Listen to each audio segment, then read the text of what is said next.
Sa video na ito ay tuturuan ko kayo kung paano gumawa ng GCash account.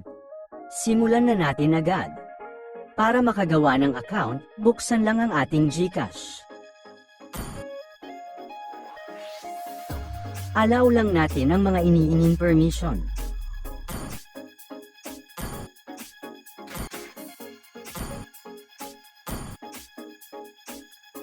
Lagay lang natin ang ating number. Dapat naka-insert yung number na gagamitin nyo dahil magsesend sila dyan ng OTP. Hintay lang tayo ng konti. Ayan, dumating na. Swipe down lang natin at kunin ang code.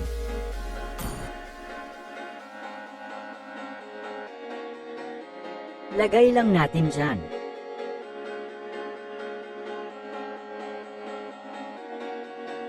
Tap ang new account. Ilagay lang ang ating birthday.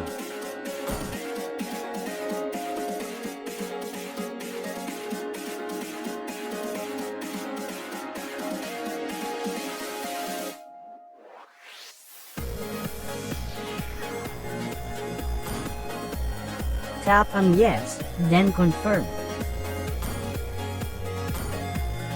Dito sa personal information, ilagay lang ang first name, middle name, last name, at mag-provide din tayo ng email. Check nyo lang ang box kung wala kayong middle name. Make sure pala na ang information na ilalagay nyo dyan ay tugma dun sa information na makikita sa inyong ID na gagamitin nyo kapag mag-verify na kayo.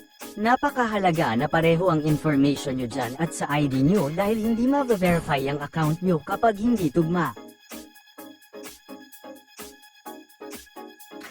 Next, dito sa main source of funds, piliin lang ang pangunahing pananggagalingan ng pera mo.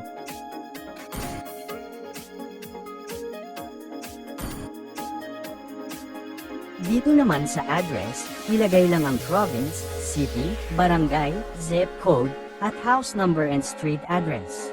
Automatic na magkakaroon itong zip code after nyo ma-fill out ang tatlong nauna. Ito ang halimbawa. Pati ang address kailangan tugma din sa ID na gagamitin natin pang-verify. Dito sa permanent address, tap na lang natin ang same as current address kung pareho lang naman ang current at permanent address nyo. Diyan sa referral code, kahit skip na lang natin yan. Tap na natin ang next.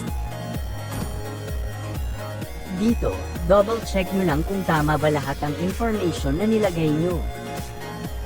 Kung tama naman lahat, tap na natin ang confirm. At ngayon, gagawa na tayo ng PIN. Napakahalaga nito kaya wag na wag yung kakalimutan. Para sa mga makakalimutin tulad ko, mas okay kung screenshot nyo muna bago nyo i-confirm.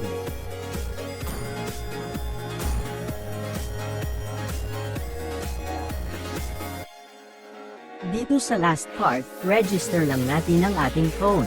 Napakagandang feature nito kasi walang sino mang makakapag-login ng GCash account nyo sa ibang cellphone. Kahit na malaman pa nila ang PIN mo. Magsesend ulit sila ng OTP. Type lang natin dyan. Then submit.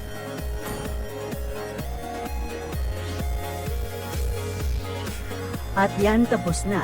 Punta na tayo sa dashboard. Skip na muna natin yung verify now. Gagawan ko na lang yan ng separate video. Lagay ko na lang sa description ng link kung paano mag-verify ng GCash account.